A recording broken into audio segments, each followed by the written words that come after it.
Let's bring in Kellyanne Conway, counselor to the president. Kellyanne, first off, this weekend, horrific on the heels of the bomber and the mystery behind it. Thankfully, no blasting caps, so nothing was exploding, but the bombing making materials. We have this synagogue shooting. Bring us inside the White House. How did you hear? What did you do? Well, it's very important is what the president has done. He denounced anti-Semitism in all forms. But as you know, earlier today, there was a horrific shooting targeting and killing Jewish Americans at the Tree of Life Synagogue in Pittsburgh, Pennsylvania.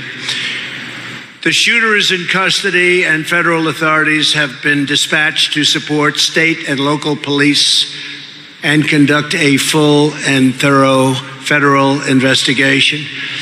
This wicked act of mass murder is pure evil, hard to believe, and frankly, something that is unimaginable.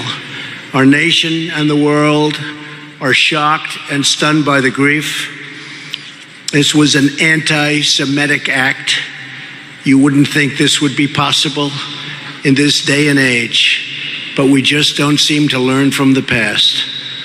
Our minds cannot comprehend the cruel hate and the twisted malice that could cause a person to unleash such terrible violence during a baby naming ceremony. This was a baby naming ceremony at a sacred house of worship on the holy day of Sabbath.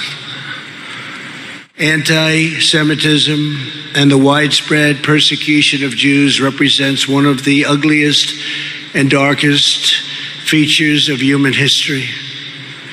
The vile, hate-filled poison of anti-Semitism must be condemned and confronted everywhere and anywhere it appears. There must be no tolerance for anti-Semitism in America or for any form of religious or racial hatred or prejudice. You know that very well. He said we must rise above this evil. He's called for the death penalty for this murderer in Pittsburgh who gunned down 11 innocent people because of their faith.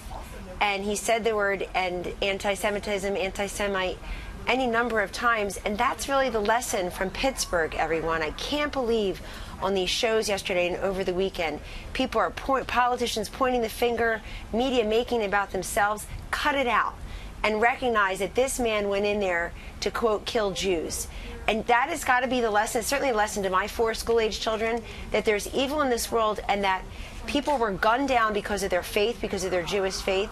And a year and a half earlier, Steve Scalise almost lost his life crawling across the outfield in his own blood because that person was coming there to, quote, hunt Republicans.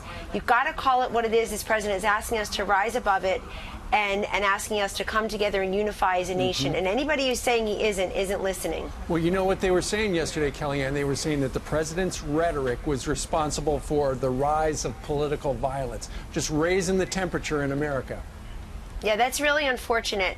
And I went back and looked at a big compilation of comments that are made on other cable networks. The Obamas, the Clintons, John Brennan, CNN, these are people and organizations that President Trump continually attacks. So there are people that are very angry at these people because of what President Trump has said. President Trump and his inflammatory rhetoric. Do you think he bears responsibility for this political culture at the moment? And I thought, my gosh, you know, the tone is coming from the top, and now CNN has become a target. At the center, an unapologetically incendiary president. Our national political culture is motivating folks who are inspired by hate, by fear, by bigotry. It's hard not to look at it and see that it is connected. We've seen this rise in sort of a hot political rhetoric. I think this president's whole modus operandi. I mean, obviously, all of these people and institutions have been targets for invective and condemnation by the president and his supporters and conservative media. Routinely, the chyrons, the comments.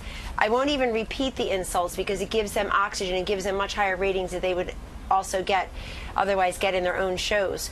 But the kind of rhetoric that is said day in and day out about this White House, the people who work here, the president, the vice president, their families, it's got to stop. And this president, every time there's been a major crisis or shooting or natural disaster, has shown up. He has spoken out about it, and he has always called on us to unify. And anybody who's not listening, I mean, look, Marsha Blackburn asks for a moment of silence in the middle of a political rally. A moment of silence. Marsha Blackburn is a white supremacist.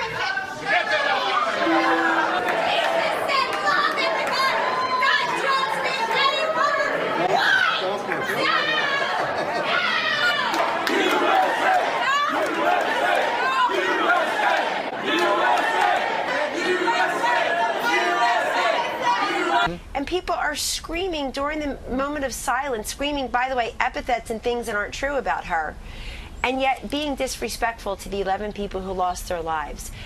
You've got people constantly making comments about Nazism, Nazi Germany. This president is turning us into... Somebody from CNN tweeted out a picture of concentration camps when the migrants were trying to come over the border earlier this year. That's got to stop. And then we have 11 dead men and women. Their names should be lifted up today. You want a lesson from all this?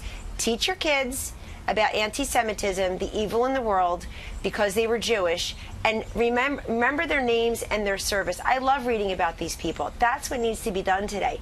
But, you know, the media brings themselves into everything. It's always about them, and it's always about President Trump. In this case, the president is leading the country to heal. And he said it many times during that speech. They complain. They don't like the way he pronounced the word. They don't like how he said it. It was 5 minutes too late. He should have said it on Twitter first. It was 18 seconds too early than what they expected. Cut it out and listen carefully, because everybody else is listening.